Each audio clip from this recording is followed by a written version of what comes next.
Daniel Levy, president of the U.S. Middle East Project and a former Israeli negotiator with the Palestinians at Taba during Prime Minister Ehud Barak's leadership and at Oslo B under Prime Minister Yitzhak Rabin. In today's episode, he tells us about the failed peace initiatives during the past 3 decades, the right of return for Palestinians forcibly displaced in the Nakba, as well as the weaponization of anti-Semitism by Israel and the West. Was there a turning point? Was there a shift to allow that to happen? I think life is a journey. We learn as we go through life. I always believed in peace. That's what I thought I was doing when we were in those negotiations. I believe in justice, if that means speaking out for Palestinian rights, for Palestinian freedom, against what we see right now, then that's what I'm going to do. And yes, there were experiences I had when I lived there, when I was in an official capacity, when I was in an unofficial capacity. There was exposure to Palestinians, also, of course, exposure to Jewish Israel.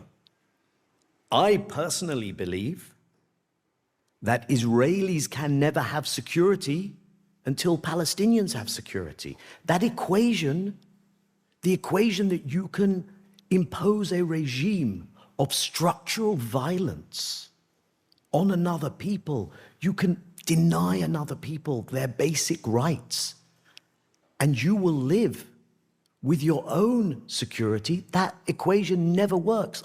I would say there is, and I hope one day, Palestinians, of course, but also Jewish Israelis experience the idea of how liberating it can be to no longer be an oppressor. Because when you're oppressing people, you know in the back of your mind that you are generating a desire for retribution. You can't actually sleep securely at night if you know what you are doing. So actually, I think it's in the... Oslo was predicated on the idea that if the Palestinians accepted and recognized Israel, and if the Palestinians accepted a state on just 22% of the land, that Israel would end the occupation. I'm not saying that was a just peace. I'm not saying that was a perfect peace. It was something that the PLO accepted. It perhaps gave us a way forward. Looking back, and probably at the time as well, it would have been so wise of the Israeli side to have said, here is a historic opportunity. Let's be large. Let's go the extra mile. But instead, in those negotiations, it was about grinding down the Palestinians, not accepting just 78%, but also a bit more land, but also making sure that East Jerusalem couldn't really be a Palestinian capital, that the Palestinians wouldn't be able to, I could go on. By the way, some years later, the Arab League then produces the Arab Peace Initiative. Again, Israel gets to yes, but decides that its answer is unfortunately going to be no. And one crucial lesson for me from that period, which is hyper relevant to where we are today, in order to get to the finishing line, perhaps, and we can't know the counterfactual if the Israeli Prime Minister at the time, Yitzhak Rabin, hadn't been assassinated by a militant Jewish nationalist extremist. But perhaps to get to that finishing line, we needed the United States, the world, but this is a moment of unipolarity, right? This is after the collapse of the Soviet Union.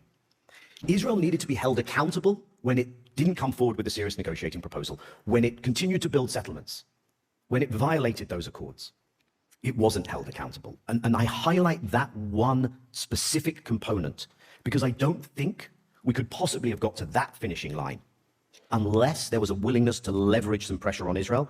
And that's the journey we've been on ever since, Doreen. Because ever since then, Israel has been given more and more impunity. There has been no cost and consequence. And then we get to today. You get to an Israeli government with people who openly proclaim ethnic cleansing, eradicationism, and you get to what you see in Gaza. And impunity has been the handmaiden to extremism. So where does this leave us? Where does it leave things? First of all, one thing that has to be absolutely clear is that the architecture of how we've gone about trying to make peace is inadequate, is not fit for purpose. And by that, I primarily mean the monopoly that the United States has had around peacemaking. I wish it weren't so. I think America has done a huge disservice to its own national interest, but that is the reality. But we don't live in the world of the 1990s. We don't live in a unipolar American moment. Geopolitics is shifting. So that's one thing. We have to make sure that any future peace effort there is the engagement not only of the region, and the region needs to engage in different ways. I talked about Israeli impunity. The greatest moment of success for the Israeli mission to marginalize the Palestinians was the normalization accords. That, I think, gave the biggest boost to Netanyahu's belief that he could crush the Palestinians and get away with it.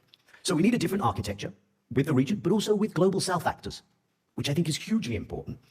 The other thing I would say is things look incredibly bleak. I find it hard to confront what's going on in Gaza every day. I'm often watching your channel. But this has been an incredibly disruptive moment. And I don't want to spread false optimism.